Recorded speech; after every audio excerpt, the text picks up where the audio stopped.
Subscribe कीजिए Omji explorer को, bell icon को दबाइए लेटेस्ट न्यूज़ सबसे पहले पाने के लिए, और यह है बिल्कुल फ्री। यूँ तो विश्व के सभी देश अपने आप को हाईटेक बनाने की होड़ में सबसे आगे लगने की कोशिश कर रहे हैं, लेकिन अगर बात आती है कि विश्व में आखिर प्रेजेंट टाइम पर कौन सा ऐसा देश है जिसमें सभी चीज़ें उपलब्ध हैं, और ना ही केवल सभी चीज़ें बल्कि वो देश सबसे ज़्यादा हाईटेक है, तो यहाँ पर नाम आता है सिर्फ एक ही देश का, और वो है जापान। जी हाँ दोस्तों, ये एक छोटा सा देश अपने अंदर इतनी सारी टेक चीज़ों को समेटे हुए है, और इसके साथ ही इतनी अनोखी चीज़ों को अपने अंदर समेटे हुए है जिसके बारे में किसी और देश के बारे में सोच पाना काफ़ी ज़्यादा मुश्किल है। तो आज की इस वीडियो में मैं आप लोगों को बताने वाला हूँ जापान से जुड़ी हुई कुछ बहुत ही इंटरेस्टिंग बातें, और साथ ही कुछ बहुत ही अमेजिंग फैक्ट्स, और लास्ट का फैक्ट सुनकर, लास्ट का रेस्टोरेंट वाला फैक्ट सुनकर आप लोग दंग रह जाने वाले हो। जी हाँ, आइए बताते हैं आपको एक एक करके कौन कौन से हैं जापान के वो बहुत ही इंटरेस्टिंग फैक्ट्स। तो गाइस, इंडिया में क्या होता है, सभी स्टूडेंट्स स्कूल जाते हैं, पढ़ते हैं, वहाँ को गंदा करते हैं और वापस घर चले आते हैं। और यहाँ पर करना क्या होता है स्टूडेंट्स के पेरेंट्स को, कि वो अपने बच्चे की तरफ से फ़ीस देते हैं स्कूल को साफ़ रखने की। लेकिन गाइस, जापान में ऐसा नहीं चलता है। जी हाँ, वहाँ पर ऐसा नहीं चलता है। वहाँ पर सभी स्टूडेंट्स को खुद ही अपने पूरे स्कूल की सफाई करनी होती है, यहाँ तक कि टॉयलेट की भी। यहाँ पर बच्चों को स्कूल साफ़ करा के ये सिखाया जाता है कि कोई भी काम छोटा या बड़ा नहीं होता है, सभी काम सभी के लिए बहुत ज़्यादा इम्पॉर्टेंट होते हैं, और शायद इसीलिए वहाँ के बच्चे इन सभी चीज़ों को लेकर कभी भी इतना ज़्यादा प्रेशराइज्ड नहीं होते हैं। इसके अलावा जापान की एक और ख़ासियत है, और वो ये है कि वहाँ पर किसी भी बच्चे से 10 साल तक टेस्ट पेपर्स नहीं लिए जाते हैं। वहाँ पर सिर्फ़ और सिर्फ उन्हें मैनर्स सिखाए जाते हैं, उन्हें किस तरह आगे डील करना है, किस तरह आगे पढ़ाई करनी है, सिर्फ यही सिखाया जाता है। तो है ना ये अमेजिंग बात। यहाँ इंडिया में तो स्टार्टिंग से ही पेपर्स स्टार्ट हो जाते हैं, और स्टूडेंट्स की अगर फ़ीस पूरी तरह से जमा है तो शायद उन्हें 10th क्लास तक किसी भी तरह की बहुत अच्छी पढ़ाई की ज़रूरत भी नहीं पड़ती है। बात करें अगर जापान के दूसरे फैक्ट की, तो वो है यहाँ के कडल कैफ़े। जी हाँ दोस्तों, इंडिया में शायद ही ऐसी चीज़ कहीं पर हो, मेरे ख्याल से तो नहीं होती है, लेकिन जापान में कडल कैफ़े नाम की भी एक चीज़ है जो कि जापान के कई सारे बड़े शहरों में पाई जाती है।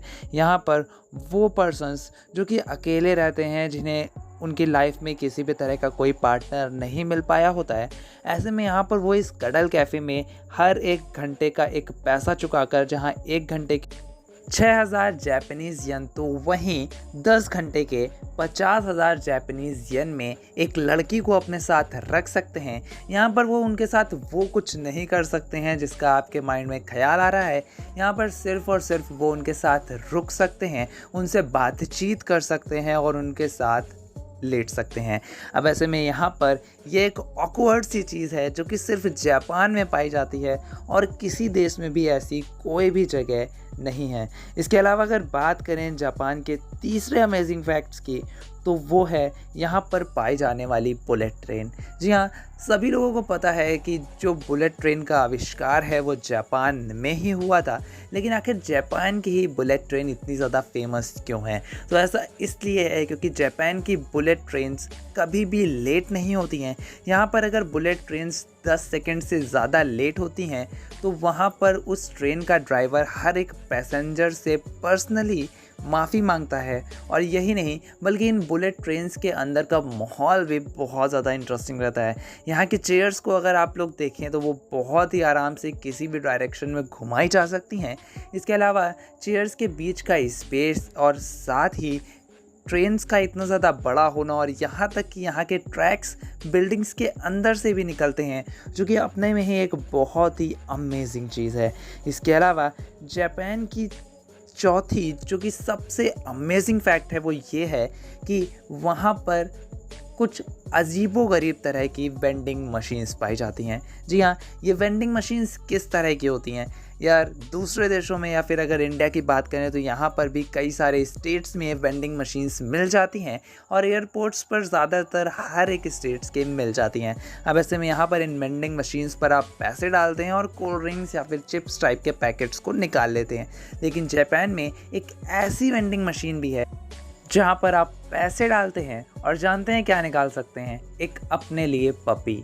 जी हाँ दोस्तों, ये काफ़ी ज़्यादा अमेजिंग और ऑकवर्ड सा फैक्ट है कि आप एक वेंडिंग मशीन पर पैसे डालकर अपने मनचाहा पेट निकाल सकते हैं और यहाँ पर सभी तरह के पेट्स आपको अवेलेबल करा दिए जाते हैं और पैसे डालने के बाद वेंडिंग मशीन से पेट उसी तरह बाहर निकलता है जिस तरह एक कोल्ड ड्रिंक का कैन निकलता है।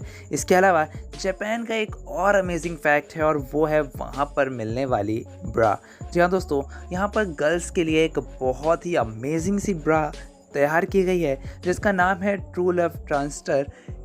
इस ब्रा की खासियत ये है कि इसमें एक सेंसर लगा होता है जो कि मोशन सेंसर होता है और साथ ही एक फिंगरप्रिंट सेंसर भी अवेलेबल होता है और ये तभी खोली जा सकती है जब उस पहनने वाली लड़की का मन हो। जी हाँ, यहाँ पर ये एक ऑकवर्ड सा फैक्ट है और शायद इसका यूज़ वहाँ पर सबसे ज़्यादा किया जाता हो, बट यहाँ पर ये चीज़ सुनने के बाद शायद हमें एक तरफ लगता है कि यार अभी भी हम लोग अपनी टेक्नोलॉजी में बहुत ज़्यादा पीछे हैं। इसके अलावा आखिरी और सबसे इंटरेस्टिंग फैक्ट है जापान के कुछ कैफ़ेज़ के बारे में।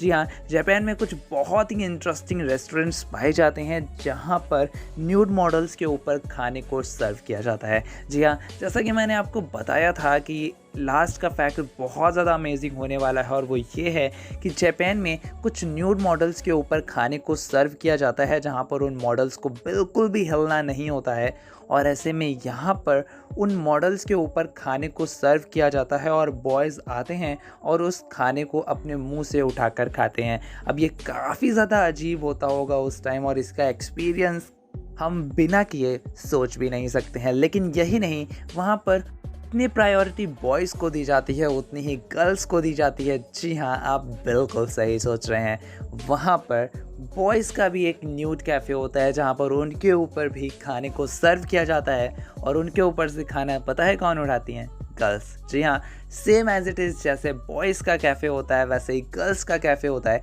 और ये काफ़ी ज़्यादा अमेजिंग पॉइंट है। फिलहाल गाइस, आपको मैंने घर बैठे जापान के कुछ बहुत ही इंटरेस्टिंग टॉपिक्स और बहुत ही इंटरेस्टिंग अननोन फैक्ट्स के बारे में बताया है। फिलहाल गाइस, आपको ये वीडियो कैसा लगा है मुझे कमेंट करके बताना।